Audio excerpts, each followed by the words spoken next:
Welcome, everyone, to SI Media with Jimmy Traina. Thank you so much for listening. We got a great episode for the college football fans out there. Sean McDonough, top play-by-play caller for ESPN, had an epic game last Saturday, SMU Clemson ACC title game. I tweeted out some of those great calls by Sean and then thought, let's get him on the pod. He has Indiana-Notre Dame in the first ever college football playoff game. So we have a great conversation here with Sean McDonough from ESPN, followed by Traina Thoughts with my buddy Sal Licata. Before we get to it, just a quick reminder, the run of guests here have been very popular with you guys. If you're a new listener, make sure you hit that subscribe button and listen to some of the past episodes. Recent guests last week, Brian Curtis from The Ringer, where we covered the latest sports media news. Kyle Brandt from Good Morning Football a couple of weeks ago. WWE superstar Roman Reigns. ESPN President Burke Magnus. Jim Nance, Tony Romo have all been guests in recent weeks right here on SI Media with Jimmy Traina. So again, if you're not a subscriber, hit that subscribe button. Send a review on Apple as well. All right, let's get to it. Great conversation with Sean McDonough from ESPN about college football, NHL, and some other. And we did a little trip down memory lane, which I think you guys will enjoy. And then Traina Thoughts with my buddy Sal Licata. Oh, right here, right now on SI Media with Jimmy Traina. All right, joining me now from ESPN, calls a bunch of sports over there, college basketball, the NHL, golf, and of course, college football is why I had to have him on this week after a epic performance during the SMU Clemson game on Saturday night. He is Sean McDonough. Sean, how's it going? Great, Jimmy. How are you? I'm well. Well, it's a good time of the year for a sports fan. Yes, it sure is. Best. Well, maybe not the best, but it's got to be close to the best, right? With everything that's going on right now. For me, the best is that little time where we have NFL, college football, and the baseball playoffs. That's my favorite time. And this would be second. I know you have the game. We'll get into it in depth. You have the game on Friday, December 20th, but that Saturday, September 21st is going to be as good as a day as you can have as a sports fan with the two NFL games, which are both very good games going against the playoff. So that 21st, I think, is going to be a very fun day for us in the sports world. I look forward to watching that, and I'll be watching the playoff. I'm sure there'll be people who are watching the NFL as well, but I am immersed and very excited about the playoff. Well, we live in an age with multiple screens, so everyone should, be okay, hopefully, on that Saturday, but make sure the batteries are in the remote. So let me start with Saturday, what we just saw with the SMU Clemson game, which was an excellent game. Well, let me start with this just popped into my head because that game went against the Oregon Penn State game. When you're doing the SMU game, are you in your head cognizant of the fact that you're going against what's another very good game? Does that annoy you a little bit? Do you wish it was a standalone, or do you not worry about what's going on the outside? I don't worry too much about it. I was certainly aware of it the other night. I think most of the time when you're on, you know what you're on against, what the likeliest big competition is going to be for the sports fan eyeballs and attention. But I didn't pay that much attention to it. Every now and then I did ask somebody what the score was. We actually have over to my left, and Greg has it to his right, what we call these quad boxes where we can see our studio. We can see Matt Austin, the referee, from his home in Kentucky, which helps because, if we're going to Matt for his commentary on a replay, if I can see that he's still looking at the screen in his house and I can tell he's really not sure yet what he wants to say, then I don't bring him in. So, right. So we had the Penn State game, Ohio State game on another screen on our quad box. So wasn't paying that close attention to it, but every now and then checking the score. We liked it when it got to 14 points in that game because then we figure, okay, because for a while our game wasn't close and their game was. And that's when you do think, well, there's probably more people watching that one than this one. And then our game got really interesting, and for a little while their game kind of separated. So I assumed that people were coming to us. So it's funny, I had a buddy of mine come over Saturday to watch all the games, and we had the sound on the Oregon game to start with, and then we had to make the switch to your game because, like you said, it all flipped. And thank God we did, because you had some unbelievable calls, I thought, at the end of that game with the SMU comeback. I want to ask you, on the final call of the game-winning field goal, listening to it, are you got, Al Michaels, when he introduces his Sunday night game, says the crowd is in full throat. You sounded like, it almost came off to me like you consciously went to full throat. Like you gave it some extra from, I don't know if you do it from your stomach, your chest, or wherever, because that call had major power to it. Can you, I would love for you to just take me through that call. Well, it's funny because I was just up at the Newhouse School at Syracuse a couple of weeks ago when I was up there. We put Coach Dick McPherson in the Ring of Honor, the Dome, who was like a second dad to me, and they were nice enough to invite me to come up and MC that. So I spoke at Newhouse to some wannabe sports broadcasters, and one of the questions was, like, how do you call a big moment? And I said, I really don't know, because I don't think about it. I mean, it's a big moment.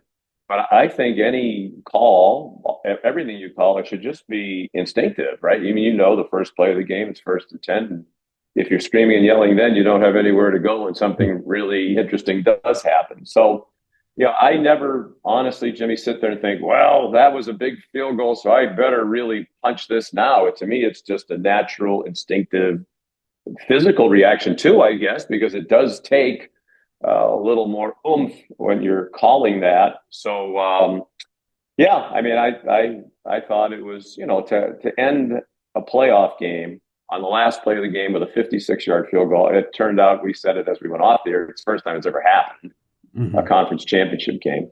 And all that was at stake. Clemson's in, SMU has to sweat it out. It was just such a huge moment that, I hopefully we did it properly relative to what the moment deserved. In terms of, though, the physicalness of letting out a call, like when you said good, it was loud, it was deep, it was long. Is there a physical trick to get a call out like that, or No, not really. I mean, I try to stay in good shape. Maybe that helps to get on the elliptical every now and then, or the exercise bike or something. But I don't think so. I mean, I really don't. I never physically think about my voice while I'm doing it, which is probably why I've had some of my famous or infamous, however you look at it, voice cracks on moments like that in the past. Right. So, but I don't know. I've been taking better care of myself lately, so maybe that helps. There was definitely no voice crack there. So I had posted that clip on Twitter. I said it was one of the best game-ending calls I've ever heard. I really felt that way in the moment. When I was here, as soon as it happened, I turned to my buddy. I said, I got to get Sean on the podcast this week because that call was tremendous. And when I tweeted it, I couldn't believe how many people responded to me with other great calls of yours. Not that you wouldn't have them, but people right off the bat were just throwing these calls at me. Some I knew, some I didn't know. Obviously, Francisco Cabrera. And I found, I had people acting like I didn't know about that call. Well aware of that call and what happened in that game. You were I'm a baseball fan. Not really, sadly. But that call, though, it makes me think, with the golden at-bat rule being discussed, Francisco Cabrera probably never gets an at-bat in that game. Yeah, I really hope that doesn't happen. Yeah. I really, really, really hope that doesn't happen. I like the pitch clock. Certainly as a broadcaster, you like the pitch clock. It used to be painful sometimes to have to fill all that time while nothing was happening. And I think it's great for the fans too. But I think this is a step too far, and I really hope they don't do it. Yeah, because you're going to lose great moments like that where you have someone come out of nowhere. Now you're monkeying with the game too much. Right, 100%. Yeah. Before we, I know, I agree. I agree totally.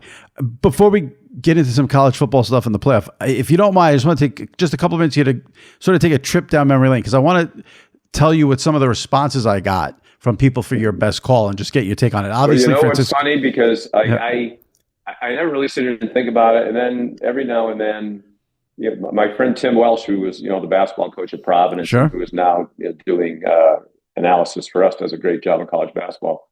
He sent me a text yesterday or the day before. His son is in school and Griffin, and he sent me a link that Griff had in his phone. It was a TikTok, man. I don't do TikTok. I don't do social media.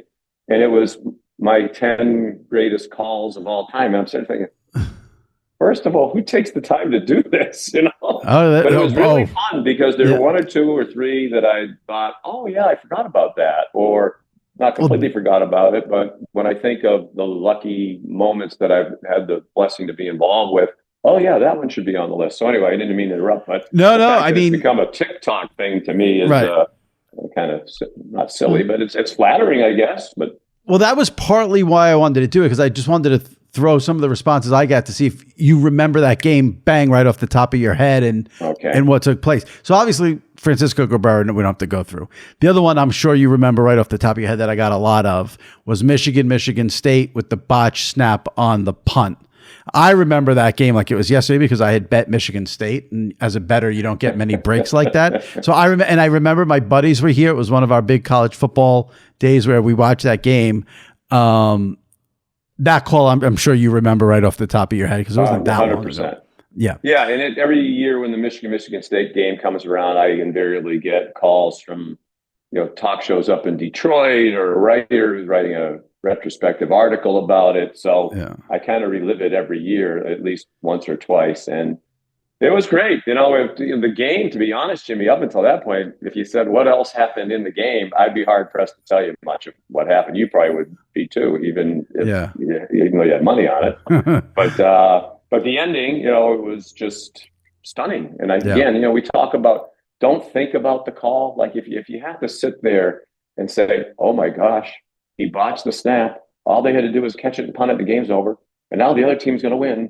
So I better be really excited about this because this is going to be an unbelievable ending. So now I'm going to start yelling and my voice is going to, you don't have time to even, you can't possibly think that. You just have to go with it in the moment. The most important thing to me in that one is to get it right because, it was Jalen Watts Jackson who the ball popped up in the air and basically landed in his arms. And, he's kind of an obscure player. He's about a third string defensive back, special teams guy, obviously. And my spotter, Zach Patrazone, that might be the greatest moment in spotting history. And it's the importance of a great spotter because he emphatically was pointing at number 24.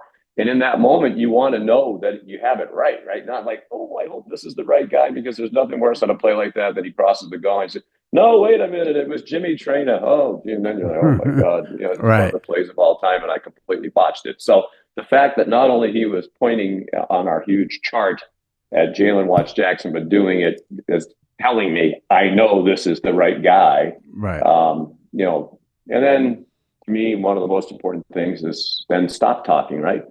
Punctuate the moment, say what just happened and get out of the way. And we have the shots, the one Michigan kid, our great crew captured him. And that video has lived for a long time and will live for many more years as well. Oh, yeah. Yep. Most shocking ending still I've ever seen in a game, to go, and this is going to be a huge win for Jim Harbaugh. Yeah. The whole rivalry thing. They're still the big brother, little brother thing. And then that switched and, there was a lot going on in that moment. Yeah. I have Michigan State people come up to me all the time and tell me that they love me and like I had something to do with it. Right. And there are Michigan people who don't like me. Right. I'm like, don't kill the messenger. I would have reacted the same way if it was the other way around. How dare you get excited that a botch punt snap ends up with, Michigan State were huge underdogs, I think, in that game. And then, so I could see I don't remember all that. As I said, I'd be hard pressed to remember just about anything else that happened in the game. Yeah. But people still talk about that ending and will for a very long time. Absolutely. A couple of people mentioned to me, and I didn't remember this, 2015 BYU Nebraska Hail Mary. You remember that? Hail Mary, I do. Yeah, okay. From about the 50-yard line, going from our left to our right. I believe it was Mike Riley's first game as the Nebraska coach, too, which was not a great way to start, obviously. Right. Yeah, Hail Mary. It barely got to the goal line, and the BYU guy caught it, and it was a touchdown on the last play of the game. And then Bronco Mendenhall went running around the field like Jimmy V when NC State won the national championship. Do you, off the top of your head, would you know how many Hail Marys you've gotten to call in your career? Wow. No, I wouldn't. And Yeah. if you asked me about another one or two, I might say, yeah. Now that you bring it up, I remember that one. There have been a few others, but that one in particular stands out. I did a bad job with my notes here. Someone mentioned, because I went and looked at the clip, but I just realized I didn't write the year down, but something from a Nebraska-Virginia Tech game. Does that ring a bell? Yes. That was at Virginia Tech. Virginia Tech didn't do anything all day. And Ndamukong Suh was the great defensive lineman for Nebraska. Remember, I think that's the year I actually voted for him for the Heisman Trophy, even though defensive guys never win. We're supposed to vote for the best college football player, and he was the best football player. I mean, he completely dominated that game. And then at the end, Tyrod Taylor threw a ball down the right sideline, the near sideline to us, to Danny Cole. He almost scored a touchdown. He got tripped up on the 2 or 3 yard line. And then Tyrod Taylor, it's actually, I'm sorry, this sounds immodest. Most of the time you leave the game and you wish, sometimes I wish I could do that over again, or I wish I hadn't said that or whatever. That was the call of the touchdown right after that was one of my own personal favorites, if you're allowed to say that about yourself. You can. Absolutely, you can. Can you say douchey on a podcast? You can say douchey, but it's not douchey. If your job is to do play-by-play, you should have some favorite calls. He scrambled around, my call kind of, as the play went on and on and on, you could hear the urgency in my voice coming up a little bit. And then when he threw the touchdown pass to Dyrell Roberts, it was a really exciting moment. That was one of the best endings of a game that I've ever been involved with. The last one I have here that someone sent in, it's from college basketball, Washington, UConn, 1998.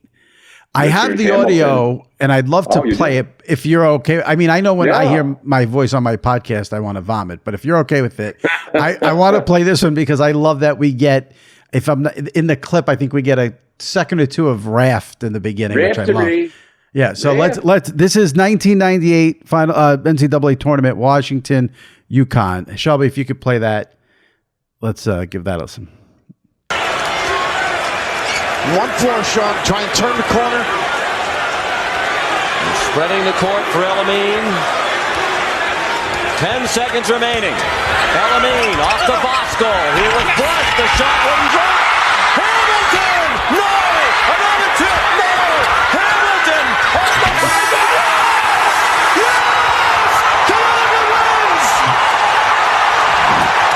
That is not a great call. That is an unbelievable call. Take me through that one. Thank you. Yeah, same thing. I mean, in the moment, right? I listened back. I wish the crowd wasn't quite so loud because I guarantee I was screaming my lungs out in that one too. Yeah, I mean, it's just, chronicle what's happening. And phenomenal ending. UConn was a big favorite. The other Huskies, Washington, played their rear ends off. And, there was a shot of Bob Bender, I think was the Washington coach, who was almost like someone had stabbed him in the stomach. And what's funny about that one, Jimmy, is years later, not that long ago, I think it was Nike was making a commercial. They wanted to use the call and they didn't get permission to use it. So they asked me if I would go into a booth and recreate it. And so I went into Boston, sound studio in Boston. They were in New York, I believe. And they said, okay, and I pretty much knew the call. I knew what I said almost verbatim from the clip you just played. But how do you redo that? Right. So, I mean, there's no, that's just not happening in front of you. There's no crowd. There's no anything. You're sitting alone in the studio. Yeah. So they said, well, we can just blast you in the ear with crowd noise if you want us to. I said, well, that's probably the only way I'm going to yell to hear myself over that. So, yeah, great moment. And anytime I have a chance to hear a clip that involves Raph, one of the joys of my life, Jimmy, you know Raph. If you haven't had him, I'm sure you've had him on here. Yep. He's probably the best guest you ever had. Just the best guy, the best experience you can have, not just on the air, but in life. The when I was working with Raph and with Jay too, when he joined us after Raph and I had been together for many years, I used to look forward to those big Mondays because it was like you're going to work with two of your best pals and you had so much fun off the air. They're both great guys, but Raph is one of those human beings. If you don't like him, there's something wrong with you. All right, let me tell you guys about Underdog. Underdog is the place to play if you're a sports fan looking to win money while watching sports. With over 5 million happy players and $2 billion won, Underdog makes it fun and easy to cash in on all your favorite athletes' performances. Just call your shot by picking higher or lower on 2 or more player stats. Underdog is for everyone, so you can make a play with only $1 or go big and win up to 1,000 times your money. So turn every touchdown into a win with Underdog. Do you think Patrick Mahomes will rack up higher than 300 yards next week? That Mahomes will get lower than 300 yards next week? Cook up some entries for Shot to Win, real cash prizes, all NFL season long. Underdog also offers you vulture protection. Yes, that's right. If you select a designated running back to score a touchdown in your pick'em entry and that running back gets vultured, Underdog will rescue your entry. Also, there's tons of promos Underdog is offering. Underdog is the best place to play pick'em, so sign up and deposit now using the code Sports Illustrated to get up to $1,000 in bonus cash instantly. Underdog's offering profit boost, discounts, and free picks as well. What I love about Underdog is 2 things. Well, plenty of things, but the 2 best, easy to use, great interface, simple, and then I just love the action, higher or lower. You don't have to worry about digging deep into doing research for this, that. It's higher or lower on stats. Patrick Mahomes passing yards, Christian McCaffrey rushing yards, Justin Jefferson receiving yards. Higher or lower. That's it. Fun and simple. And then, of course, great bonuses from Underdog. Download the app today and use the code Sports Illustrated to get up to $1,000 in bonus cash instantly. Again, download the app today. Use the code Sports Illustrated to get up to $1,000 in bonus cash instantly. Must be 18 or older, 19 or older in Alabama, Nebraska, and Colorado for some games, 21 and older in Massachusetts and Arizona, and present in a state where Underdog Fantasy operates. Terms apply. Void in Colorado. Concerned with your play?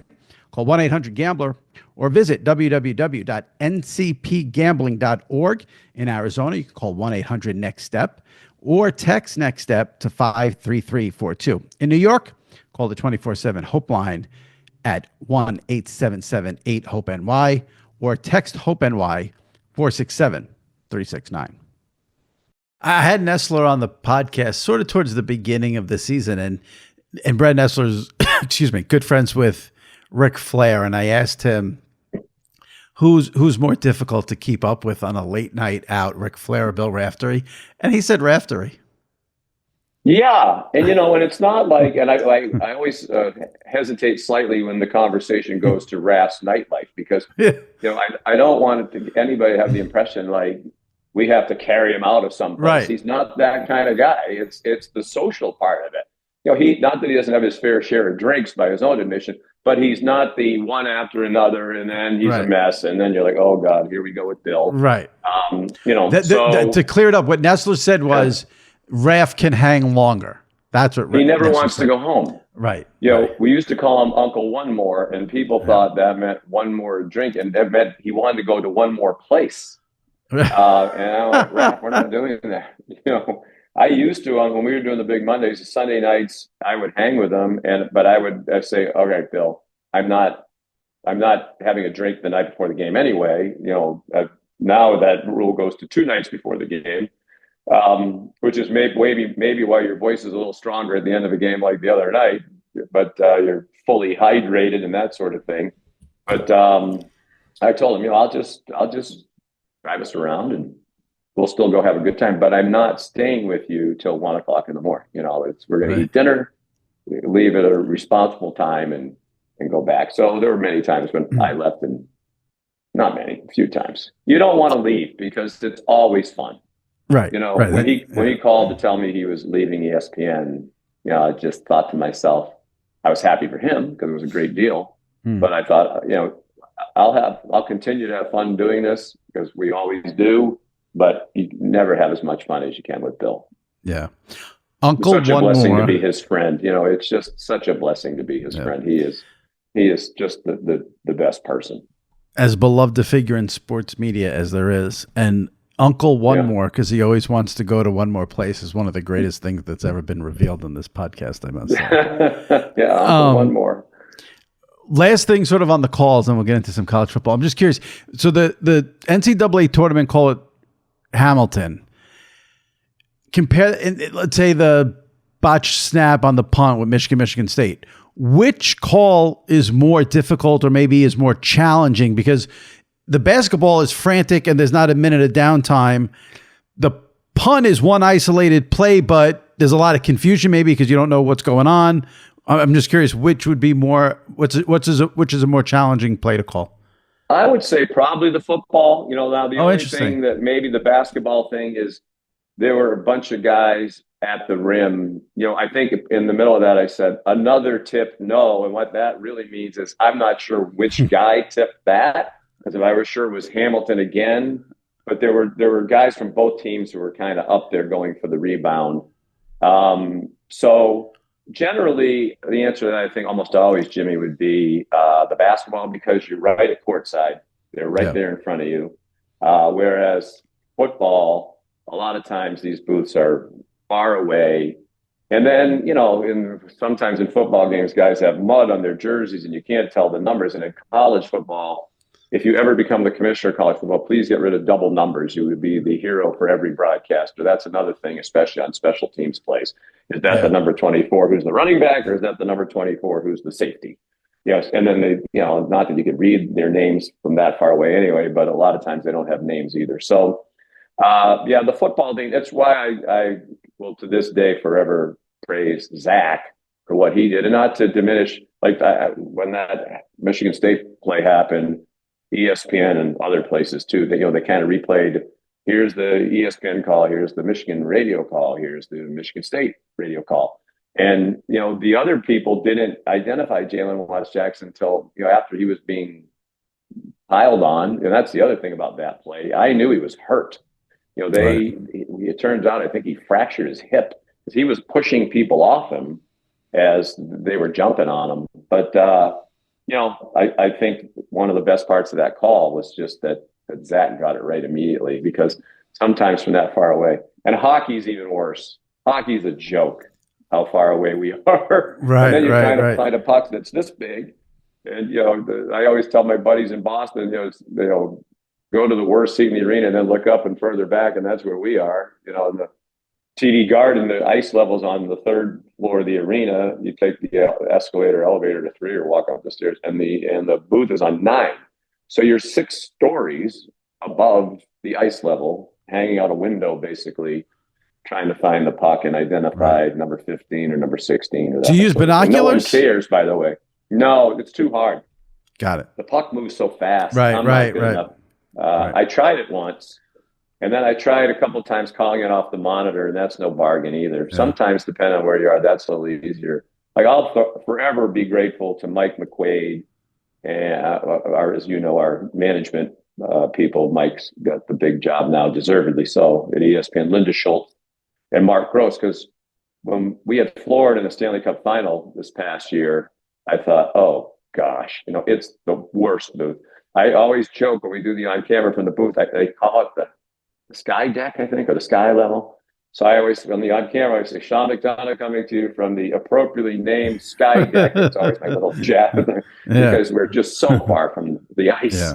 Yeah. And so they talked to the league, and the games that were in Florida in the final, we were basically in the stands about 15 or 20 rows off the ice on this little platform, the camera platform. And it was so awesome. Not just that you're able to see everything or most things as clearly as you can, but you're part of the emotion of the game. When you're in these arenas where the booth is very high and set back, and you almost don't feel the energy of the crowd and the anxiety, where when you're down in there, you certainly do. So I was really grateful to them for getting us that position in the Stanley Cup final, because it made a huge difference.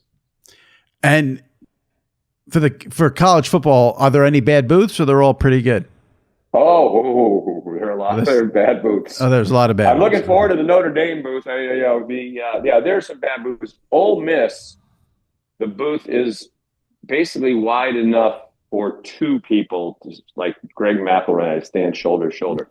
The stats guy is kind of here, but he has to face the other way. He sat and watched Mike Swanson, who's our legendary PR guy who started out with Keith Jackson 1,000 years ago. Oh, wow. He basically has to have his back to the field and turn around and hand me a card, turn his back away, watch the game on a monitor. And a couple of years ago, the Ole Miss people, I said, like, this is a joke. The SEC shouldn't even allow this. ESPN, ABC give them a ton of money. And, you look next door, there's a suite over there with 93 people having, shrimp cocktail and drinks, and very few of them actually watching the game. Like, couldn't we have a little more space? Right. You couldn't even do the on camera in the announce position because there was no place to put a camera or the backdrop. Wow, that's crazy. Ole Miss, yeah. get it And together. then if you do a noon game there Eastern time, which is 11 a.m. in Oxford Central time, the sun is at an angle where it literally, like, you don't want to be a Hollywood guy and be wearing sunglasses on while you're doing the game, but you have to. So there are some are way down on one 20-yard line or the other. Most of them are fine. Yeah. But How was the booth Saturday for SMU Clemson? How was that one? It was good. Those NFL stadiums because are the almost Panthers always good. Like Jerry World is perfect. Like we could do we had a game in Pittsburgh. We did Clemson Pitt a few weeks ago. That was great. Most of the NFL stadiums are really good. Yeah, they're the right height and they're not too far away and they're big, And the best part of them, especially as you get to be 62, the ones that have a bathroom in the booth. Huge difference maker because if it's way down the hall, you get a 2-minute commercial break. There's no time. So, or even when the half ends, just knowing that it's right there and you don't have to wait in line with 72 sports writers. And that's important. So, that's important. Matter of fact, they told the story at Nebraska years ago that Keith Jackson said he would come do the first game in the new press box and booth because it used to be awful. It was like a wooden hut on the roof. But he would come do the first game if they would put a bathroom in the booth. So they even had like the Keith Jackson restroom sign. So they put one in for him. Keith. They did. They put it in just for Keith. To use it. Wow. Yeah. Good for Keith. Although we don't go to Nebraska anymore because we don't have the Big Ten anymore. But when we did, it was a nice little convenience. Oh, I love that. All right. I'm going to put a bow on all this, and then we'll go to Notre Dame and Indiana and all that. When you have a call that is really memorable, like that SMU Clemson call, it was like I said, I tweeted it, nothing but praise. It came flooding in. It was just a phenomenal call. Now I wish I did Twitter, right? That night it would have been good for you. That night it would have been good for you. Do you hear from people in the business? Yes. Is there a camaraderie, and you hear, great job, or they give me something on your competition and colleagues when you have a big call like that? Yeah, you'd be surprised how often that happens. As much as people think our business is competitive, and I guess it is at a certain point, Yep. I don't feel like I'm competing against anybody for my spot. Maybe I am. Maybe I should be more sensitive to that or concerned about it, but I'm not. And I would say most people who are probably doing this at a certain level aren't really that concerned about their position. But yeah, there was a bunch. That's kind of when it's a special moment when the game ends and you look at your phone and you have a zillion texts and people are sending me your nice tweets. And but the one that I will not delete was from Verne Lundquist. And I could probably read it on my phone right here, but it was the gist of it was, I hope you are basking in the glow of all the praise being lavished on you, and you should be because it is richly deserved. And it's like, wow. If he's not the GOAT, he's tied with Keith Jackson, in my opinion. Yep. So those are the things that mean, in this day and age of Twitter and social media and everything, which I try to steadfastly avoid, and I do, that's what means the most, right? When the people who do this for a living, the people you idolize, right. And we have a lot of guys who are, Mike Tirico sent me a very nice text after the game. Mike Breen is always a very thoughtful texter. And I try to be that way when I'm watching a game and somebody says or does something that to me is particularly outstanding.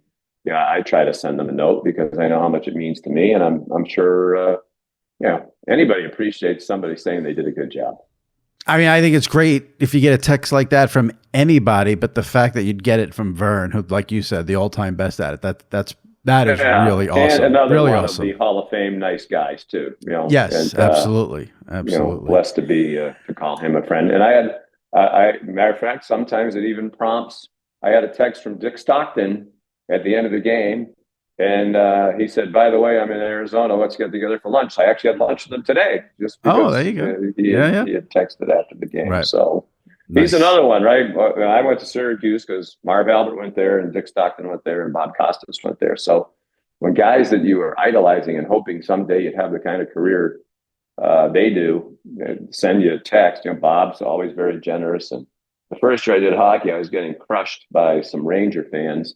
And I said something to Erin about it. And she said, what's more important, the nice text you got from Marv Albert during the game or 20 people who are, may or may not know anything about broadcasting who think you're biased against the New York Rangers? So, yeah. I mean, that just comes with the territory. You can't do anything about it, unfortunately, except not pay attention. We have people in our business who really lets it bother them. Yeah. Oh, yeah. Oh, yeah. And you probably hear, right? You probably bashed somebody and it's come back to you that they were upset about it or offended by it or didn't think it was fair. But I that's why I ignore it, because, you're entitled to your opinion. Anybody else sitting there is entitled to their opinion. And I just don't want to let it affect me. Especially during the game, right? I've worked with people who read it and they read, somebody thinks these 5 people think you're too critical of that team. And then they start saying really positive things about that team because they're responding to what they read when they searched their name on Twitter. That's a good way to go. I can't get on board with that. There are announcers who I may not enjoy, and usually the reason is just like either I find them annoying or they're making mistakes. The whole rooting for someone's team, or they're favoring this team, or they didn't say enough good. That is not in my world when I'm watching a game. Maybe because I'm in this and I know you guys just want a close game and there's no rooting, but and it's crazy to me because I'll go look at an announcer's mentions and everyone's like, oh my God, this person's rooting for this team. And I'm like, it's such a bizarre thing that sports fans, no matter how many times every announcer tells them that they're not rooting for teams, they're rooting for a close game. Sports fans refuse to believe, but every sport fan, I include myself in this, every one of us has a screw loose. So I get it from that standpoint. If you're a sports fan, that's usually the way it works. I can't speak for anybody else, although, a lot of these guys and women are really close friends and we talk about these things a lot. I don't care. I mean, people might have listened to that call, the Clemson field goal, and think, wow, he must have wanted Clemson to win. Well, how excited was that? Well, if you watch the SMU touchdown 20 seconds before, I screamed at a similar level too. So, these people sometimes pick out the one clip. I remember doing a hockey playoffs, and a guy in Tampa Bay said to me, "You were a little too excited when the Rangers scored the other night." Right. I said, "Well, you know what? Yeah, it's when the home team scores, generally you're going to yell louder because you're yelling over the crowd." I said, "Tonight, when your team scores, I bet you'll think I yelled louder when Tampa Bay scored than when the New York Rangers scored." So, again, that's just things you can't worry about. Well, one of the things I really enjoy about you, and we've seen it this year, I think a bunch of times. We saw it after the SMU Clemson game went off the air. When it ended, we saw it, I think, during the Clemson Pittsburgh game. You're not afraid to let it fly. Like if you have an opinion, you give it. A lot of play-by-play people, I think, are very timid in terms of giving out opinions. They usually rely on the analysts to give out the opinions. And even, 8% of analysts are timid. You seem to say, I don't know if you're at, I do think some people get to a stage in their career where, the expression is they have no shits left to give. Maybe that's where you're at. But I don't know. I think I've been this way for a while. I've tried to be that way my whole career. I mean, I started in the Red Sox games when I was 25, and that's, one of the things that rankled some of the players that allegedly I was too critical. I thought it was candor, but, if it's obvious the guy should have caught a fly ball, and I say, that ball should have been caught. Everybody watching the game, like that Clemson Pitt game you mentioned, it was clear as a bell. The quarterback got hit right in the head, and they missed it, right? And that's fine. I mean, it's hard to miss, but literally when it happened in real time, we're however far away we were in the booth, you saw the arm come down, you saw the quarterback head go back. I mean, it seemed pretty clear. I think the thing that rankled me more was, okay, they missed that. But then, they had this long conversation while the replays are playing on the scoreboard, and they realized, gosh, we missed that. And then only because there was an injured player who's being tended to that this dragged out, all of a sudden there's a flag on the field. And they said, after discussion, which, as I said, no, after you looked up there and saw, now maybe they should let them do that, but that's not the way it's supposed to go. Right. So, and we saw it in the Georgia-Texas game, the exact same thing in the regular season game, where there was a call that was clearly made off of a replay board, not from the replay officials. And that's you're opening Pandora's box there. I realize you got the call right by doing it the way you did it, but that's not. And if you're going to do it, then you need to do it every time. Every time you look up and say, "Oh God, we screwed that up," here comes the flag 5 minutes later. It's not good. You mentioned you started doing the Red Sox when you were 25. You've been doing this obviously a long time. Give me, based off of what you just said, if you can, if you don't want to, you don't have to. But give me the instance where a player or coach got the most angry with you. Oh, that's a good question. It was, it would have been back in those days. A lot of times it was stuff my father had written in the Boston Globe. And they'd come after you. Yeah. I had one player tell me I could tell my dad that he could kiss his rear end. And I was like, why don't you call him? I love my dad. I think he's great at his job, but it's not like I'm telling him what to say or do or vice versa. So, it was back in the early days. Every now and then you'd have a player come up to you and tell you you really didn't appreciate it. For anyone listening who may not know, Sean's dad, Will McDonough, was basically like the first information guy in the NFL. The first, he was. Chris Mortensen, Adam ATV, Schefter. Really. Yeah.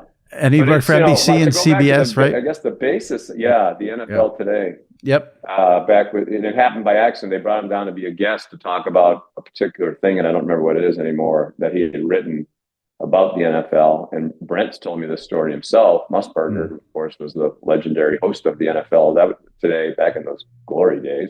Yep. He said, as your dad was sitting there, he was telling us all these other things while we were not on camp.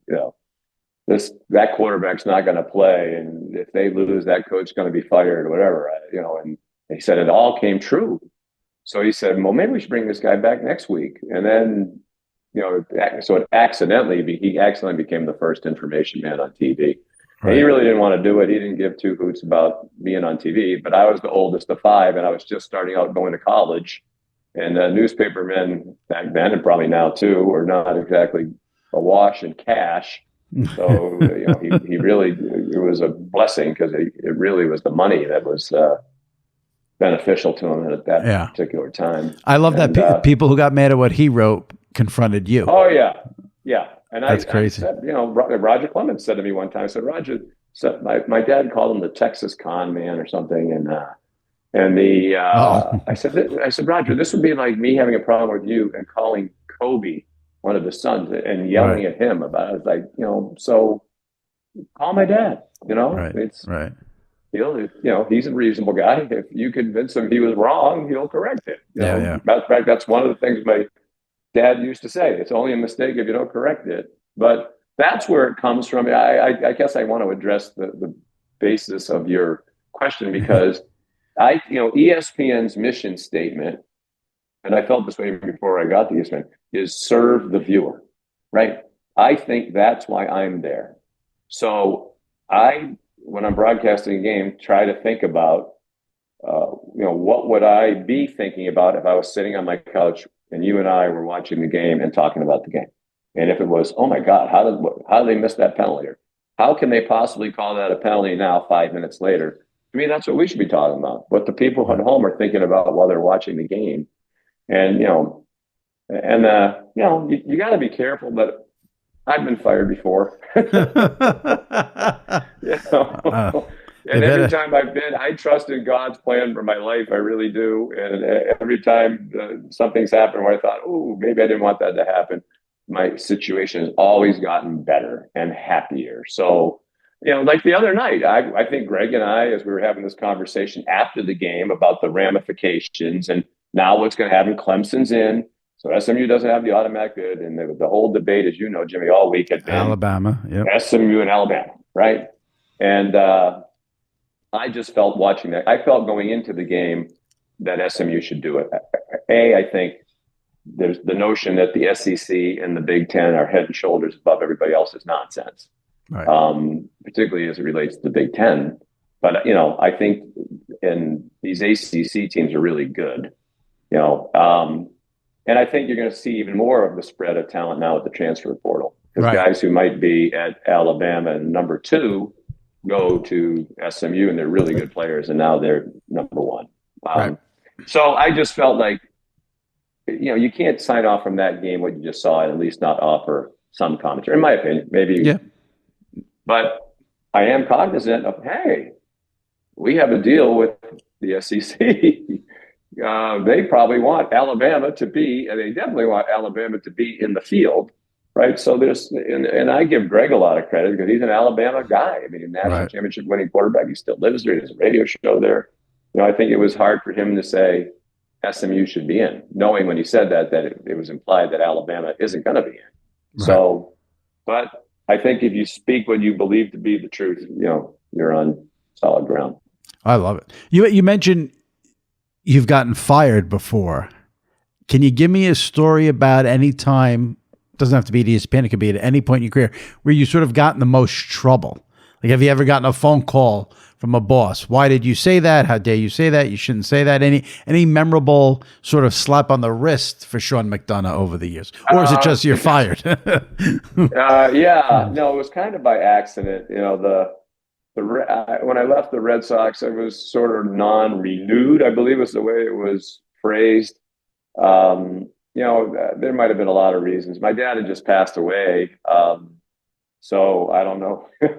You know, my dad had called the late Larry Lugino, sadly, Larry the Lizard, which I don't think he was the president of the Red Sox at the time. I think that was his title. That probably didn't help my longevity. You know, so yeah, there are times I've said a few times, you know, yeah, people ask, well, do you think your dad helped you? I said he might have helped me get in the door at Nesson when I was first starting out. I'm sure he might have made a call and said, would you watch my kid's tape? But I know he's probably gotten me, at least contributed to me being non-renewed a couple of times. So it's okay. Thanks, Dad. As I said, I mean, it worked. It's worked out well. Yeah. Every time. Yeah, because I had been doing the Red Sox games for 17 years. Right. And ESPN had been wanting me to come there and do more events, and I really wasn't. And then when I left the Red Sox a couple of years later, I'm sitting at St. Andrews doing the Open Championship, and I love golf. You can see the old golfers on the wall there. You know, it's and I'm thinking, if I hadn't left the Red Sox, I'd be sitting in Fenway Park or you know, in Kansas City or wherever the Red Sox were, and I'm looking out at the town of St. Andrews and the birthplace of golf, thinking, what an amazing life and career experience this is. So. You know, if I had continued to do Monday Night Football, I probably would not be doing the Stanley Cup Final. Right. And I'd rather do the Stanley Cup Final. Love hockey. Grew up having that be my first love. You know, in the heyday of Bobby Orr when I was a little kid, everybody on our block wanted to be Bobby Orr, every kid on our block. And so, you know, I've just been fortunate. It's just been a long and winding career path, but I mean, what I'm doing right now for me is awesome. I love college football. I enjoy it more than the NFL. Not that I dislike the NFL, but I just think for the way I like to announce games, what I find interesting about it, I much prefer college football as a broadcaster and as a fan. And I love the NHL, and it's better than it's ever been. You know, it's faster and the players are fantastic. You know, I think even some of my friends who are players of years gone by admit the game's better than it's ever been right now. The players are bigger, faster, stronger, more skilled in general. So yeah, I'm sorry it's a long-winded answer. That's all right. No. You know, I've had all these twists and turns, and I am so happy I am right now about to do a college football playoff, about to immerse back in the NHL. Some of these other things sprinkled in that you mentioned that are fun. And I feel blessed beyond measure. I really do. And you will be busy because ESPN's got you calling a quarterfinal game, a semifinal game, and then you'll start with round 1, Friday night, December 20th, Indiana-Notre Dame. have you ever called a game in South Bend? Because NBC's had those home games forever, back maybe in CBS. I don't know if you have. Is this the first time? No, I've done one, and there's 1 year, and I'm terrible at this sort of thing. I don't remember what year it was. I did Boston College football on the radio. I was the voice of the Eagles for one season. It was when Dan Henning was the coach, and they played at Notre Dame. So I did a game there. But I was there. This is special for a lot of reasons, to the point you just made, right? That our group's going to do the first college football playoff game on any campus. Right. At this level, the other levels of college football, I think they play, home sites, but at the top level of college football, to have it be the first one, no matter where it was, we're doing the first one. That would have been awesome. But to have it be at Notre Dame, with all the history and tradition there, and to have us be the first non-NBC crew that's done a game there since 1990. Crazy. I thought, NBC, they've had a Notre Dame now for 15 or 20 years. And I guess it's been 34 years. But Josh Boyd, our researcher, sent me an email. He said, I just thought you'd want to know. I've been doing a little, research. And the last non-NBC game was, and I don't remember who was playing. I read it a couple of days ago, but it was the late, great Ron Franklin was the play-by-play man. Gary Danielson, obviously left and has had the long run at CBS, was the analyst. And Neil Lomax was the sideline. That game was on ESPN or CBS? I believe it was on ESPN. ESPN. Ron Franklin. Yeah, ESPN. Yeah, Ron Franklin. And Danielson was with us yet. Right. Then left and go to So CBS. This will be the first TV game for Sean McDonough in South Bend on play-by-play. That's crazy. And this goes to what we were talking about before, not to turn this into the spiritual hour, but I grew up South Boston, Irish Catholic, wanted to go to Notre Dame, right. Loved Notre Dame, like a lot of Irish people. And then when I was a kid, my parents got divorced. My dad got custody of us kids. I was the oldest of three at the time, 11, 9, and 7. So the judge says, you travel for your job. Like, what's going to happen? These kids are 11, 9, and 7. They can't take care of themselves. My dad was youngest of 9. One of his eldest sisters was a nun, Sister Mary Martina, affectionately known in our family as Aunt Tootsie, a nickname she had since she was a very young girl. She had been over in Japan, I believe, for 28 years and basically hadn't been back. And back in those days, when you went to be a missionary and do the Lord's work, you gave your life to that. So my dad called her and said, hey, here's the situation. She was a sister of Notre Dame. We had an all-girls Catholic high school in our little town, Hingham, in suburban Boston, Notre Dame Academy, which was run by the Sisters of Notre Dame, Our Lady. So he said, how about you come back from Japan, you move in with us, you help me raise these kids. And then when they go to school, you can go teach at Notre Dame Academy. So she said, let me think about it for a couple of days. She did, prayed about it for a couple of days, called my dad, said, this is what God wants me to do, I'm coming. And she loved Notre Dame. She was, that's what she was all about. So, and she raised us. She really did. And she, in many ways, saved our lives. I mean, I don't have no idea what would have happened to any of us had she not come back from Japan. So, I really wanted to go to Notre Dame. I visited there when I was a senior in high school in the fall of 1979. If this is too long and boring, tell me. But it was actually an amazing trip. You might remember, my dad was famous for several things, one of which we talked about, the kind of being the pioneer of the information man. But after a Patriots game in the fall of 1979, he got into a skirmish with Raymond Claiborne, who was a Patriots player, and he knocked him down. And he got a lot of attention for, like, kind of, isn't it nice to see the tables turned and the media guy. So when you're in high school, senior in high school, and the bus stop used to be, my dad can beat up your dad. Now my dad can beat up NFL football players. So we go to Notre Dame. We're in South Bend. Friday night in the hotel, we watch Howard Cosell announce a Larry Holmes, Ernie Shavers heavyweight championship fight, which Larry Holmes wins. I think defended his title. We go to the Notre Dame game the next day. I never wanted to go to Notre Dame more after that beautiful September day. They played Michigan State. We drive to Chicago. We go to the Chicago Bears, Tampa Bay Buccaneers game the next day. Met a bunch of Chicago Bears legends. We drive up to Green Bay. The Patriots are playing Green Bay on Monday Night Football. We're in the hotel Sunday night. Here comes Howard Cosell. Will McDonough, Larry Holmes wants you. He saw the fight with Claiborne. He knows you're the toughest guy going. So here I am again. Like, oh my God, Howard Cosell knows who my father is. And he knows about the Claiborne thing. And, it's like when you're a kid, it's just that's so great. That's great. I've been in Notre Dame Stadium for a football game twice as a high school senior in 1979. But God has a plan. And Notre Dame had a plan, which was, sorry, Sean, you're not coming to Notre Dame. So I wound up at Syracuse, which was the right place for me, given where every broadcaster ends up. Yeah. Exactly. So, as much as I was crushed when I didn't get in, it worked out fine. The only issue I have with you telling this story is anyone listening now is going to say you're rooting for Notre Dame when they play Indiana. And I'm really not. Really not. There you go. Matter of fact, right, you could say maybe I should be holding a grudge that I didn't get in. Right? There you go. Notre Dame go Hoosiers. Go Hoosiers. Yeah. So I don't care. We've done other Notre Dame games. I don't think anyone's ever said we did the Navy game this year, as a matter of fact. And you're cognizant of that. I mean, I take very seriously that you owe, again, serve the viewer, but you owe the audience the straight down the middle call. Even if you go into it thinking, like I went to Syracuse, I got all kinds of Syracuse memorabilia back here. It's hard when I do a Syracuse game. Oh, I'm sure. I'm sure. Yeah. I don't mind that though, because it's like we know you're from Syracuse, so we know the deal.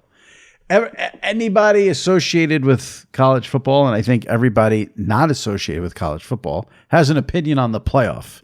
We haven't even had the first year go on yet, and everyone wants to change, fix this. This team got screwed. That team got screwed.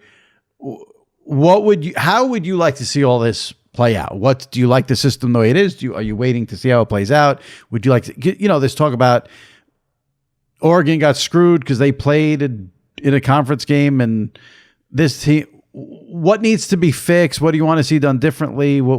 Give me your take on it all. Well, I wouldn't fix much, and I remember, and you do too, when they start talking about expanding the playoff. Oh, it's going to diminish the regular season, and these teams play at the end. Ohio State and Michigan play. Well, it won't mean that much because they're both going to know that they're getting into the playoff. Well, certainly wasn't true. Michigan had no chance getting in the playoff. Right. And it made many more games at the end of the year have a lot of meat than typically do. Because in the previous incarnation of this, if you had one loss, if you had more than one loss, you were pretty much out. And I like that the 5 conference champions get in. I don't even mind.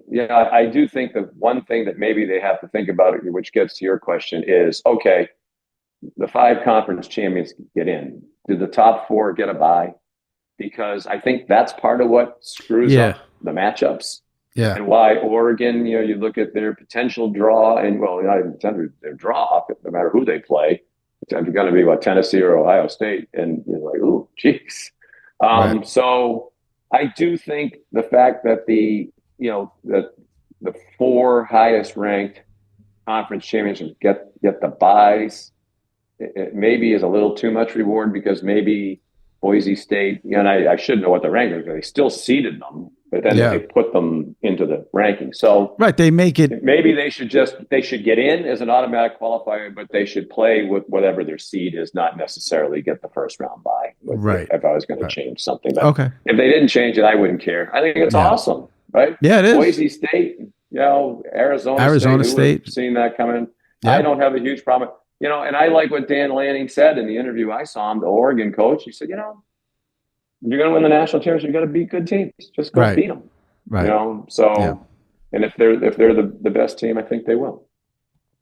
Yeah, I want to see how it plays out, but I mean, let's see how it goes. I do think the only issue, not the only issue, but I hate what's happened to the bowls outside of the playoff, because coaches leave, players leave. The bowls have been destroyed outside of the playoff. That's 100%. But I don't know how you fix that. I do, and that's been that way for many years. Right now, I do think at least this is better, because instead of having 2 teams or 4 teams where everybody stayed, or almost everybody stayed. Right. And then every other team did go to a lot of their guys. At least now you have 12. Right.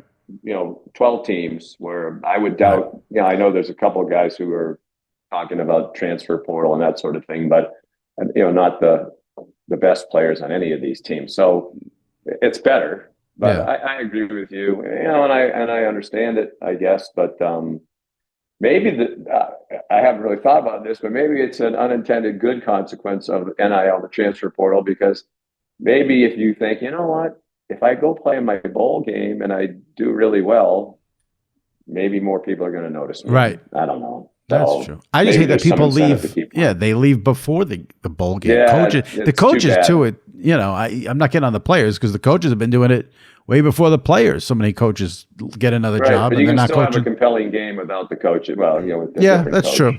That's true. I mean, what Florida State did, I think Florida State kind of destroyed their own program with the way they responded last year when they didn't get in. And I really understand why they were really upset when they didn't get in. They want to regain. What else could you do? Right. Their quarterback got hurt. I understand the committee's vantage point too. That's why I like that it's 12. Because as I said the other night, when it's 5 and it's Florida State's 5 and they're undefeated and we're not taking them.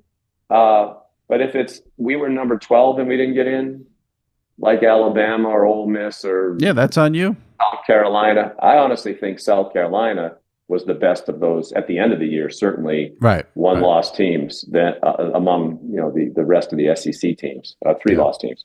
Yeah. But I'm sorry. That's why I didn't want to waste too much time on the argument because if you're number 11 or 12 or 13, don't be number 11 or 12 or 13. Don't lose 3 times. Right. They can talk about as much as they want about how great the SEC is. Oklahoma wasn't great. They weren't even good this year. Right. Vanderbilt turned out to be not, mediocre at best. Right. So I'm sure it'll be 16 teams soon anyway. I'm sure it sounds that way. Most of the scuttlebutt I hear. I hope it doesn't go beyond that. And I really like this format. And I mean, every one of those championship games, had intrigue. I mean, Clemson, they absolutely have to win it or they're out. The Mountain West, if Boise State wins, are they going to get the bye? Yeah. Arizona State or Iowa State, if they win, will they get one of the byes and one of the other, like the ACC, if Clemson wins, they won't get it, which is the way it happened, right? So it wasn't just the automatic bid, but also the possibility that they get the automatic bid and the first round bye.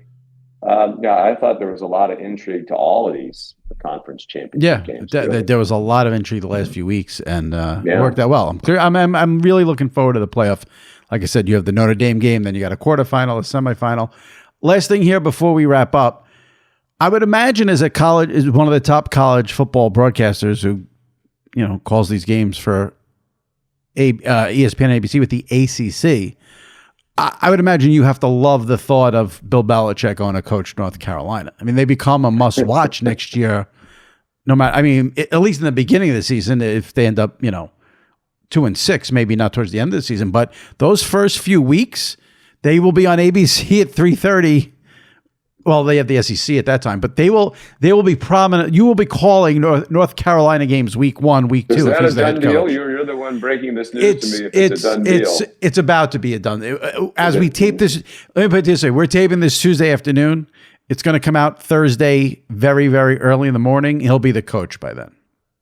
Wow! From everything that we're seeing. You've heard, yeah.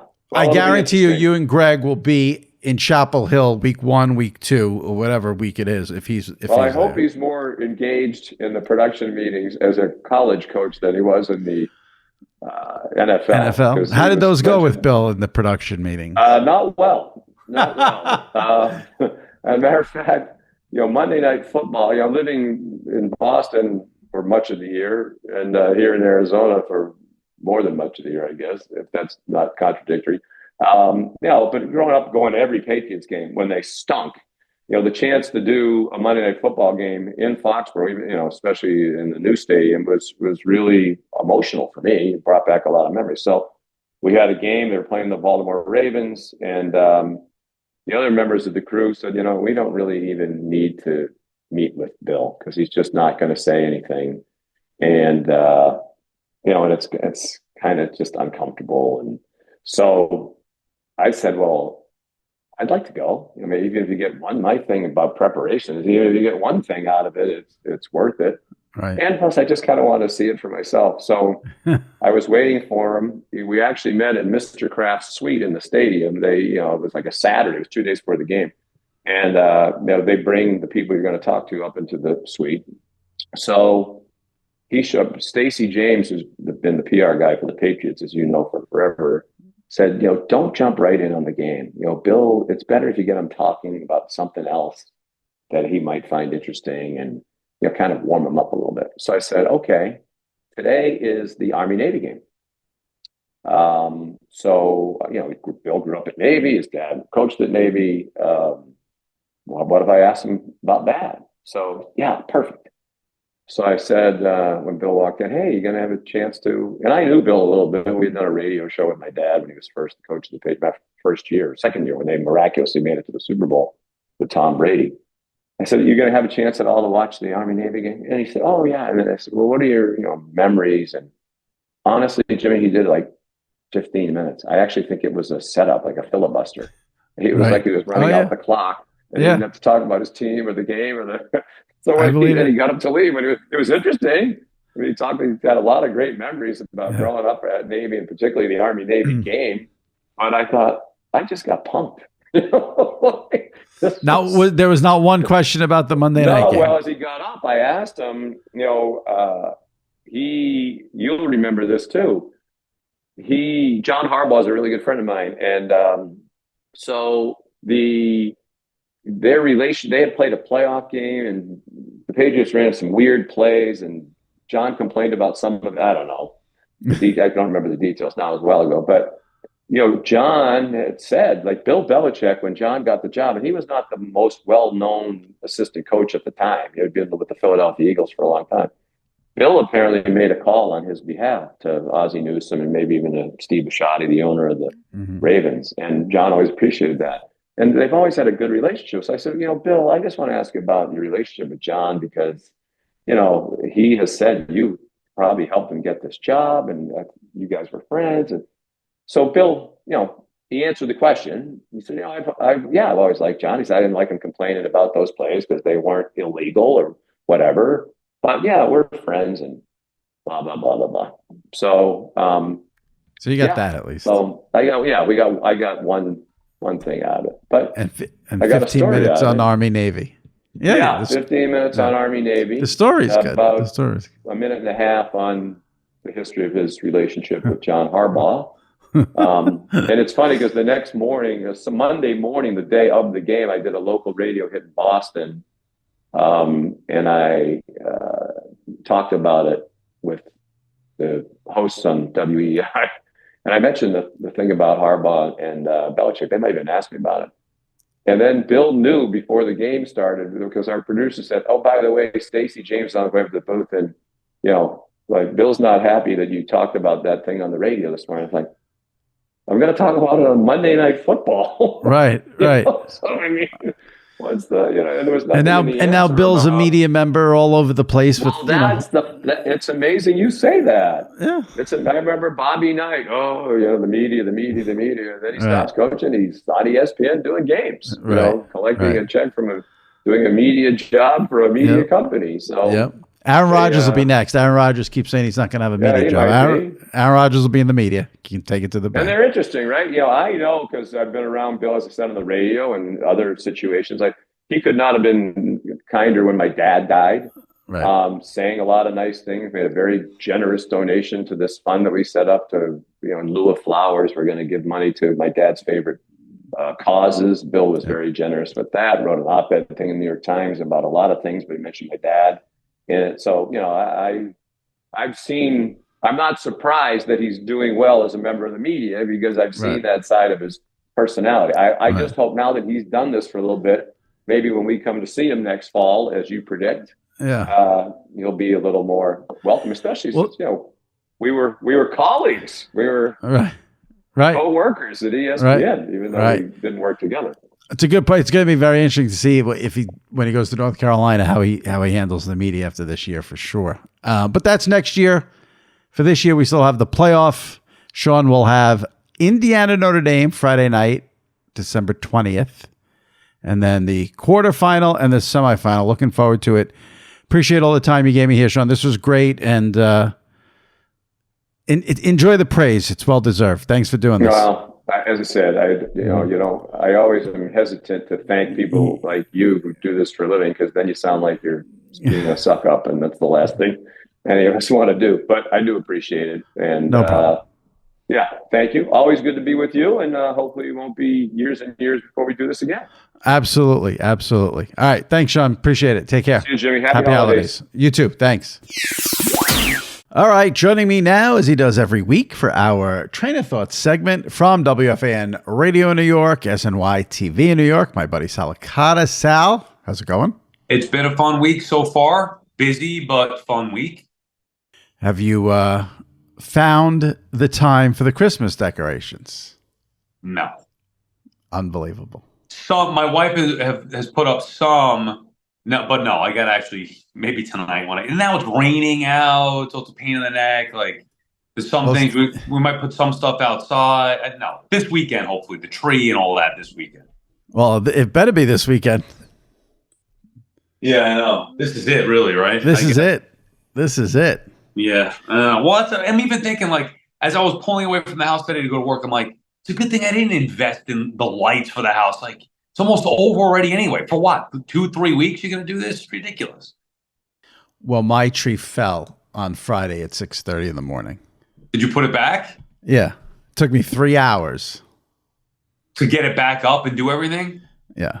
Why, all the balls and stuff? Yeah, broken glass, broken ornaments everywhere, ornaments rolling all over the floor.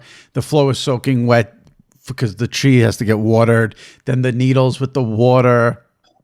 Then I had to make sure it was straight. Then I put the lights on wrong. I had to redo the lights. It was a 3-hour project on Friday. Oh, and what, you woke up because it fell? Yeah, 6:30 in the morning. I thought someone was breaking into my house. Scared the shit out of me. You know what you should do? Just get a fake tree. I thought about it for that split second. But then after it fell and I put it back up, it smelled so good. So I was, that made me happy. That sucks. Yeah. Yeah. Well, listen, what are you going to do? So I'll tell you what sucks as we get into a couple of sports things here. I am so, maybe it's just me, I'm so pissed off about this Sunday. You have no idea. I despise the fact that the Steeler-Eagle game is going head-to-head with the Lions-Bills game. I hate it. Both 425 or both? Yeah, so here's what's interesting. I wrote a whole column about this last week. So last season and the season before that, 2022, week one of both of those seasons was a double header, meaning you got 4 games in your market. Fox had a doubleheader and CBS had a doubleheader in week one. And I think they do that in week 18. This year, they got rid of it for week one, and they decided to do it this weekend, week 15. So that Eagles-Steelers game, to me, that is a great must-watch game, and now it's going head-to-head with the Lions and the Bills, which is, you know, a Super Bowl preview that everyone's going to want to tune into. Meanwhile, on Monday night, ESPN has a doubleheader with one shitty game and one unbelievably shitty, unwatchable game. Well, what's that schedule? I don't even know. I haven't even looked at the schedule yet. The Bears, who are completely unwatchable against the Vikings. Well, at least you get the Vikings, but okay, go ahead. And then the Falcons against the Raiders. That's a brutal game. You can't watch that game. Which one's first? They're both together, you said? No, I think one's at 8 and one's at 8:30, or one's at 7:30 and one's at 8. The Viking game is first. But the Eagles and the Steelers should be playing at 1 o'clock or at Monday night, not going against the game of the year at 4:25. At least to me, at least we got better games than last week. Last week to me was a mess. You had 2 good games, essentially, the Bills and Rams and the Sunday night game. I'm trying to remember. I mean, there were bad games on paper, but a couple, like the Eagles and Panthers. Browns, Eagles, Panthers. That got interesting. Yeah, but still, you know. Anyway. How about the fact that the Panthers are favorites this week against the Cowboys? I'm assuming that game's in Carolina. Yes. Hmm. I don't know. What do you have to schedule up for this week? What are the 1 o'clocks? What are we looking at? It's a Dallas, big fantasy week. Dallas, Carolina. Yeah. Chiefs, Browns. Okay. Dolphins, Texans. That's a good game. Yeah, I was going to say I'm into that one. Bengals, Titans. Hmm. Commanders, Saints. Yeah. Jets, Jaguars. God, I promise you that's not making the grid. Yeah, I mean, why would it? Well, because for New York, for me, like I have to have them on. Yeah, but they what do the Jets have? 3 wins, 2 wins. Well, I mean, it's over. But even last week, though, I was watching the Jets. Maybe more so because of Miami, but still, Jets, Miami, because Dolphins are irrelevant. Right. Like the Jets, Jaguars, Mac Jones, you gonna watch? Yeah, no, I have no interest in that. Don't care. Ravens, Giants, and that's it for the 1 o'clock. I mean, I might bet the Ravens, Giants, and lay the wood. Listen touchdowns? 14.5. Yeah. Listen to the 425 schedule. Again, there's no 405 games, everyone. It's all 425. Okay. Steelers, Eagles on Fox, Burkhardt and Brady. Colts, Broncos, which is an important game. Bills, Lions. Bucks, Chargers. That's a great game. Yeah. And then you have the Patriots and the Cardinals. Wow, so there's 5 games at 425. Because the bye weeks are over now. Right. And then Packers, Seahawks on Sunday night. It's a good game, too. And then the 2 awful games on Monday. I mean, one way more awful than the other, but they're both awful. And then is the following week the first week of Saturday NFL? Correct. The 21st? Going head to head with the college football playoff, which I know you don't care about, but I got to get into that. You know, I didn't even know that there was 16 teams now. 12. Whatever. So you still don't know. I see.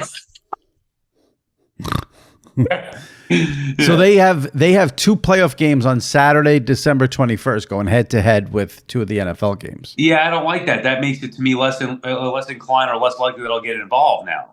That's where you need the YouTube TV multi-view. Yeah, but I wonder if they're going to offer that. I don't know. God. And what are the 2 games that Saturday 21st? You said it's Texans at Chiefs. Okay. And then Steelers at Ravens. Both good games. Those are both must-watch games. Yeah. And here's the other wrinkle on those games. We discussed this last week, I think, a little bit with Brian Curtis. Those are not CBS games. The 1 o'clock game, Texans-Chiefs, is NBC. And then the 4 o'clock game, Steelers-Ravens, is Fox. Okay. So that's it. Speaking of, again, I know this is not your, I just have to mention this. Yeah. The college football with these networks is absurd. I had my buddy Diesel over Saturday to watch all the conference title games. 8 o'clock rolls around. It's time for the Oregon-Penn State game. I go to Fox. It's not on Fox because I'm thinking that's where it is, Big Ten. I go to NBC. It's not on NBC. Then I go to CBS. It was on CBS. It's just these college football is ridiculous with the way they split it up. Can you just explain to me? So it's a 12-team playoff for the first time. Are these bowl games? Yes, they've somehow put bowl games attached to them. Yeah. Are there still other bowl games? There's still like 40 bowl games. I used to love. We used to do with Mike and the dog back in the old fan days. We used to have the college football bowl pool or extravaganza, right. And it was great. Every game counted in certain points and this and that. It took you through the whole bowl season. It was fun, but we don't do that in a while. Yeah. Right. That's what we used to do. I love this pool so much. We used to do, me and my buddies, you have to pick every game and you could pick spread or total. So you could take a side or an over-under. And then you got to assign a value, like power rank, each of your picks. Right. So, let's say there's 40 bowls just for hypothetical. The game you like the most, you put 40 points on. The game you like the least, 1 point, and then whoever has the most points at the end of all the bowls wins. That was my favorite pool I've ever done, but we stopped doing it years ago. I don't know why. Yeah, and I don't know why we stopped doing that college football, the same thing, the extravaganza bowl. Like, it just was fun to have every game that was on meant something in some way. I mean, now you could bet on every game, sure, but it was different with the pool where you're on a sheet and you're trying to get the most point, whatever, we have all those games. Now, could you even do that with the way that it is? How is this going to work with the playoff now? Like, how many weeks? Well, you'd have to do it. You can't include the next round because you don't know what the matchups are. So you'd have to do it just including the first round. Right. Yeah, it's obviously everything's different now. And then, like, what's the biggest bowl? The national championship, is that a bowl game or no? Yeah, it's considered a bowl game. And do we know what? Like, not the Rose Bowl or whatever, or where we at? Yeah, it's one of those. Like, it's didn't it used to be with the 14 playoff? Each of those 2 games were like significant bowls, right, leading to the national championship. Yeah, it's still sort of like that, but it's a playoff.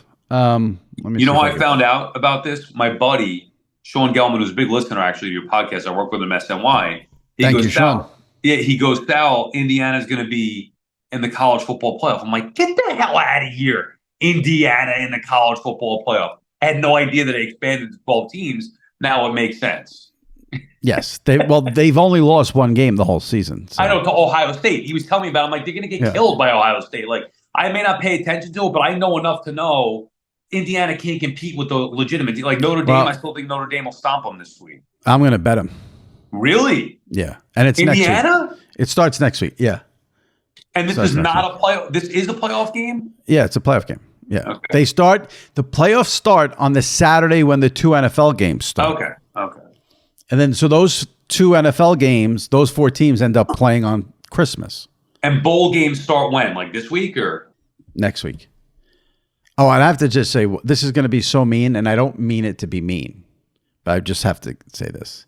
So I guess Netflix made a big deal because they hired like 10 NFL media people to host like the pre-game and post-game on halftime. It's going to be hard enough to watch those games on Christmas Day. Who's watching a pregame show on Christmas Day? And it has no, like, listen, unless, and this is not a knock on the people they hired, because the people they hired, to me, it's irrelevant. Like, unless they hired Larry David, Dog, and Howard Stern, like, how am I going to watch a pregame show at 11 o'clock in the morning on Christmas? Yeah. Who did they hire? I'm curious. It's like Drew Brees, no, Mina Kimes, Kay Adams. Okay. I forgot who else, because I can't. That's not a day for, like, just give me the 2 games. That's going to be hard enough. Yeah, that's because it's Christmas Day. It's tough to get your time anyway, especially with the times of the games. If it were later in the day, then maybe, but I get that. Yeah. Did you, I know we talked about it last week. I gave you the recommendation to watch Hard Knocks. Did you ever check it out? I did. Now, wait, when does the new episode get released each week? Tuesdays at 9 p.m. So tonight is episode 2? Yes, we're taping on Tuesday. So yes, tonight is episode 2. Okay. Yeah, I didn't know if I missed a week because I watched it a little bit afterward. Yeah, I loved it. Mike Tomlin's such a badass that he even looks intimidating while he's eating a bag of chili Fritos, whatever it was. Right. I love that dude. Yeah. He's great on it. He's absolutely phenomenal on it. Yep. Really well done. Good recommendation. This version, yeah. There was something else. Oh, that's what so they released, so ESPN is doing a 30 for 30 on the New York Jets, the sack exchange from the 80s. Yes. Which I thought, I mean, when they announced it, I was like, that seems like narrow. Like, if you're not a New Yorker, you're going to make sure to tune in to a 30 for 30 on the Jet defensive line. But anyway, they released a clip from that, because it comes out, I think, on December 24th. And they released a clip of Mark Gastineau, who is part of that sack exchange, confronting Brett Favre. It looked like a card show or an autograph signing or something. And I don't know if that clip is supposed to make Mark Gastineau look good and Brett Favre look bad, but that was not how it went down for me. Like, Mark Gastineau was like harassing him at this autograph signing. And the backstory there, if you don't know, is Michael Strahan broke Mark Gastineau's all-time single-season sack record because Brett Favre laid down and let Michael Strahan sack him in the final game of the season or whatever. So I get why Mark Gastineau would be pissed off, but nobody who knows anything about football thinks that Michael Strahan is the single-season leader.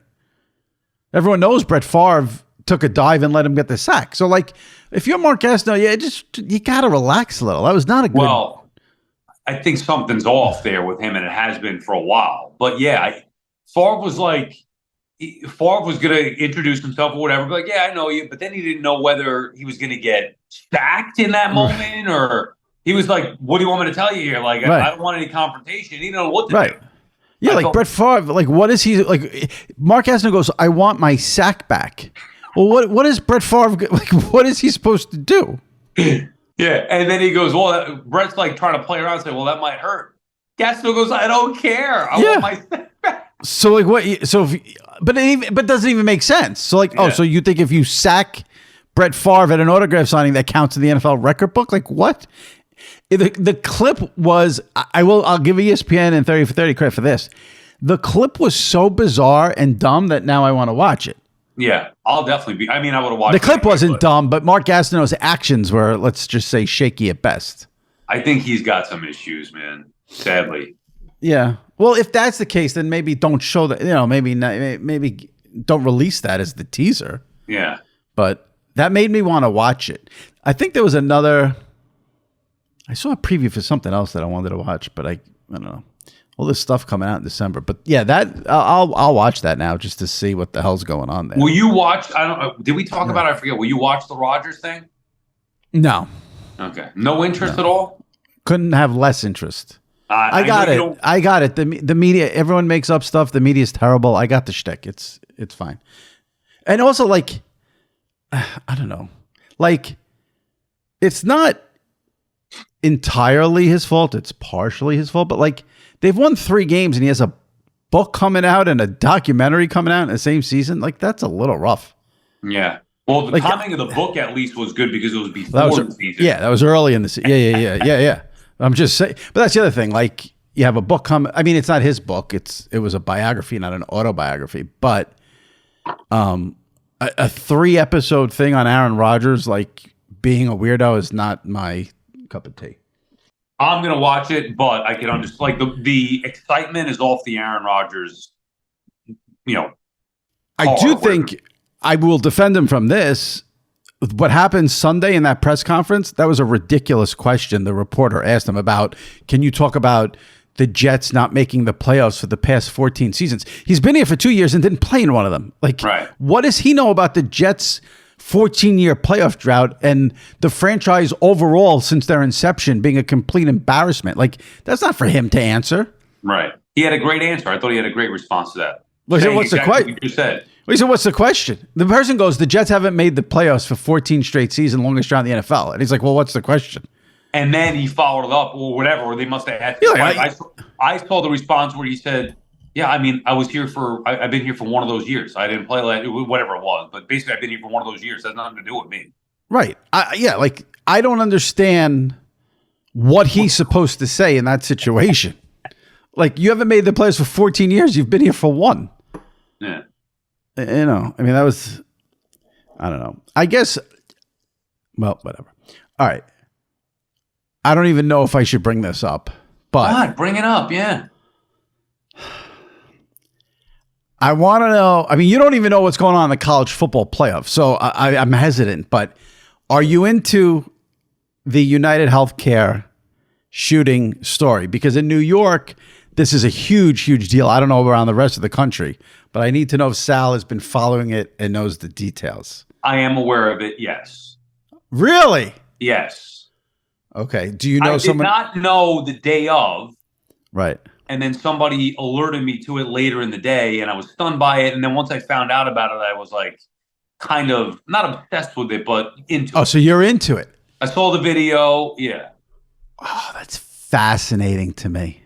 Now, I don't get, is this is this a hit job? Somebody was telling me that it might be like he was hired to do this, Or is it now him? Or we're learning it's he had a bad surgery and he wanted to do it? Yeah. I mean, I want to be careful here because so I was not into it at all. So like the day it happened, not into it at all, didn't really pay attention. And then I noticed for that first day, that second day, a lot of people in my inner circle or whatever you want to call it were into it. And it was a big deal like for a lot of the Sports Illustrated people because that shooting happened right where our office used to be. Yes. That's right where so that a lot of people are like, would you have gone out to lunch the next day? You know, like well, remember as SNY used to be there. Right. So that's how I found, and it happened on the day of the tree lighting. Right. So, or it might have been the day after, whatever. The day of, I believe. Yeah. We were talking about like, oh, isn't it great to not work around Midtown? And some people thought it was because of the tree lighting. Like, I'm like, yeah, the tree was the worst thing. And then other people were like, no, dude, somebody just got murdered in the street. Yeah. And I was like, oh, okay. Right. Yeah. So like the Sports Illustrated group chat that I'm in, that they were all into it because it happened right where we used to work. But I was like, not responding to, I was just not into it. And then yesterday I got into it when they found the guy at a McDonald's and they released a picture today. Like he's standing outside of McDonald's eating a hash brown. Where was he? In New York? I didn't see the latest. I think he might have been in Pennsylvania. Okay. But I'm hesitant to go full out on this story because I think you really need to be a New Yorker to understand, like the fact that this guy was able to get out of New York. Yeah, I don't get that. Yeah. Like, I feel like if I, jaywalked, I'd get arrested. But somehow this guy can murder someone in the middle of the day and, Yeah, they couldn't find him. I just don't understand it. Anyway. But I will say, if you're going to eat one last thing before it all goes down for you, the McDonald's hash brown is so good. Oh, it's so good. It's so good. I love the McDonald's hash brown. All right. That's it. Got your Christmas decorations up.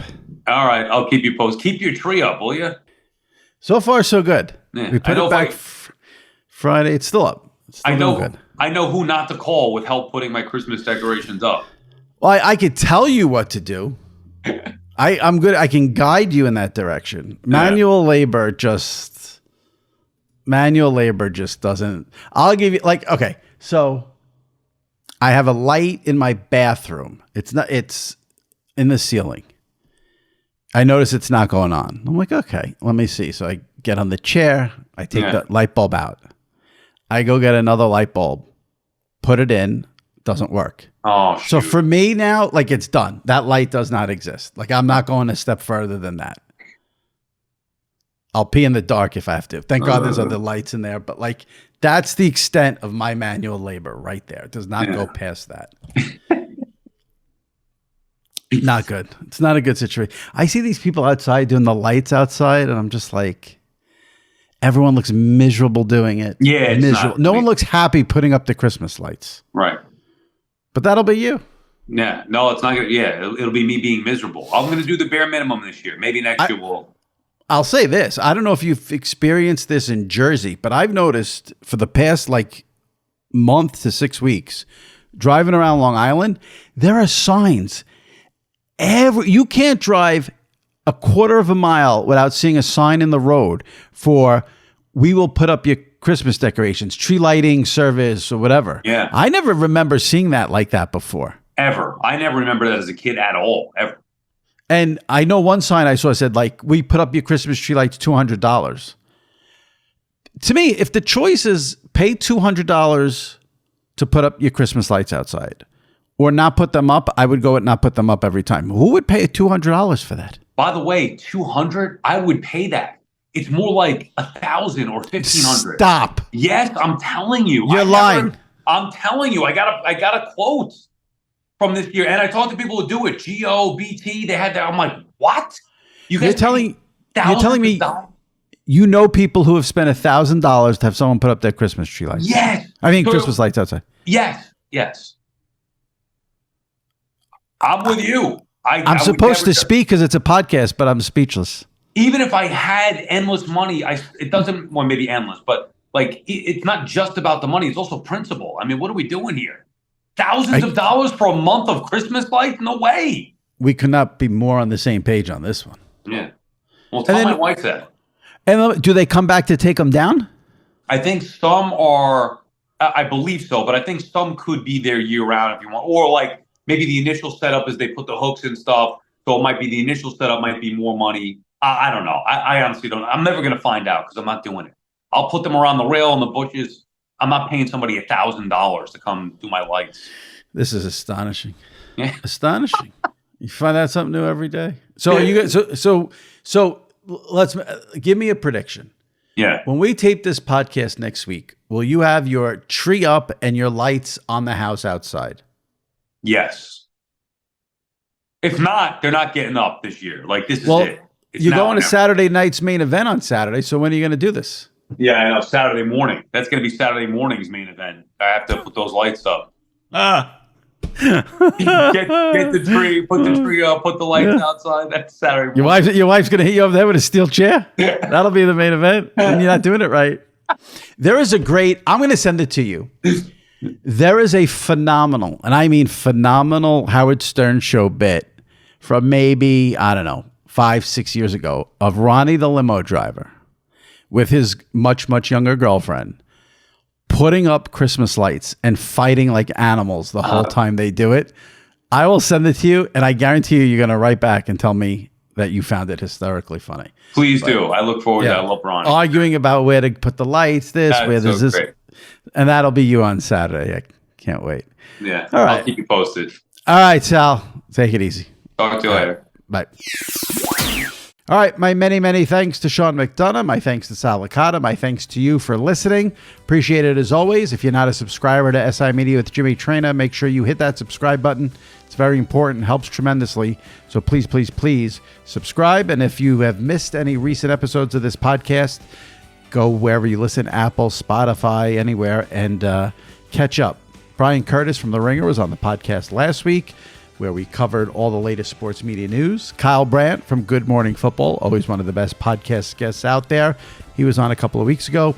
WWE superstar Roman Reigns, ESPN president Burke Magnus, Jim Nantz, Tony Romo, Chris Mad Dog Russo, all recent guests on this pod. So give those a listen if you have not. All right. That wraps it up for this week. We'll see you next week. Stay safe and take care.